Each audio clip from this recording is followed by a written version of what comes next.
when you say, as long as I'm here, no one can hurt you. Oke, selamat siang. Assalamualaikum warahmatullahi wabarakatuh. Kembali lagi bersama saya Muhammad Hanif dengan NIM 068. Jadi kali ini saya akan menjelaskan mengenai pengertian dari compare means. Yaitu pengertiannya adalah perbandingan rata-rata digunakan untuk membandingkan rata-rata antara dua atau lebih kelompok sampel data. Asumsi mendasar dalam analisis perbandingan adalah bahwa variabel data yang akan dibandingkan harus mengikuti distribusi normal. Dan asumsi lainnya yang harus dipenuhi dalam analisis perbandingan dengan ANOVA adalah homogenitas variance. Ini dilakukan untuk menguji Levens homogeneity of variance test. Langkah pertama untuk metode perbandingan ini adalah mengumpulkan data sampel dari setiap objek per kelompok variabel. Pengukuran bersifat kuantitatif atau minimum skala interval. Sekian dari saya, terima kasih. Terima kasih atas kesempatannya. Perkenalkan, nama saya Arsyida Putri Rahmayanti dengan NIM 2018-710336. Di sini saya akan menjelaskan mengenai uji yang digunakan pada compare means. Yang pertama yaitu analisis ANOVA. Nah, analisis ANOVA ini digunakan untuk menguji perbedaan nilai rata-rata lebih dari 2 sampel, di mana pembedanya hanya 1 dan variabel yang diuji lebih dari sama dengan 1. Kemudian yang kedua yaitu independent sample t-test. Ini untuk menguji perbedaan nilai rata-rata dari 2 sampel yang saling bebas atau tidak berkaitan. Kemudian yang ketiga one sample t-test. Ini digunakan untuk menguji apakah suatu variabel yang diuji sekitar itu lebih besar atau lebih kecil dari nilai parameter yang digunakan. Kemudian yang keempat, paired sample t-test. Ini untuk menguji perbedaan nilai rata-rata dari 2 sampel yang berpasangan. Kemudian yang terakhir yaitu homogeneity subsets. Digunakan untuk lebih mendukung hasil pengujian hipotesis. Terima kasih. Terima kasih atas kesempatannya. Di sini saya Fitri dengan NIM 2018-710241. Nah, di sini saya akan menjelaskan kasus, yaitu menduga bahwa ada perbedaan yang signifikan antara persepsi konsumen terhadap harga, kualitas produk, dan desain produk HP Samsung dan Vivo. Nah, untuk membuktikan dugaan penelitian tersebut, maka kami membuat kuesioner yang berkaitan dengan analisis perbedaan persepsi konsumen terhadap merek smartphone antara Samsung dan Vivo.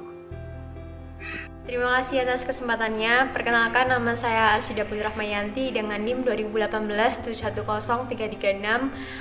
Di sini saya akan menjelaskan mengenai hasil uji compare means, yaitu mengenai analisis ANOVA, paired sample t-test, dan analisis deskriptif.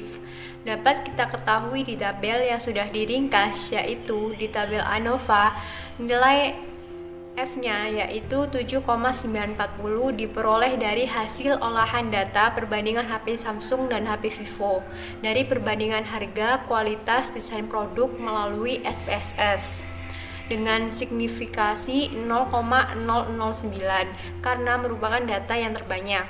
Kemudian di tabel paired sample t-test dengan signifikasi 0,002, T-3,340 dan mean-nya 0,667. Nah, ini mean-nya diperoleh dari hasil olahan 4 data dijumlahkan lalu dibagi 4. Sedangkan untuk analisis deskriptif dengan mean 3,625, standar deviasi 0,092 dengan nilai minimum 1 dan nilai maksimum 5. Mean ini diperoleh dari hasil olahan tabel, sedangkan untuk nilai atau untuk menentukan maksimum dan minimum dilihat dari tabel yang sudah diolah. Terima kasih. Kesempatannya, saya Dwi Elizabeth Manurung dari NIM 2018-1700171. Di sini saya akan akan menjelaskan tentang tabel one sampled test, independent sampled test, dan homogeneity of subset. One sampled test di dalam tabel yang sudah diringkas, yaitu dicatat mean dan standar deviasinya. Mean-nya 3.625 diperoleh dari hasil olahan data perbandingan HP Samsung dan Oppo H1, V1, K1, dan D1, yaitu 3.500 ditambah 3.367 ditambah 3.533 ditambah 4.124, lalu ketemu 3.625. Dan untuk standar deviasinya 3.969 dilihat dari tabel hasil olahan analisis SPSS. Dan yang kedua ada independent sample test. Independent sample test itu sendiri yang dimasukkan di dalam tabel yaitu mean dan standar deviasinya. Maaf, maksud saya T dan standar deviasinya. T-nya 0,036 dan standar deviasinya 1,186. Lalu homogeneity of subsetnya yaitu standar deviasinya 0,3. Sekian presentasi saya. Terima kasih. Terima kasih atas kesempatannya. Nama saya Nisa dengan NIM 017. Di sini saya akan menjelaskan yang terakhir, yakni kesimpulan mengenai kasus yang sedang kita bahas, yakni mengenai apakah terdapat perbedaan yang signifikan antara smartphone Vivo dan juga Samsung, baik dari segi harga, kualitas, desain, dan juga produk.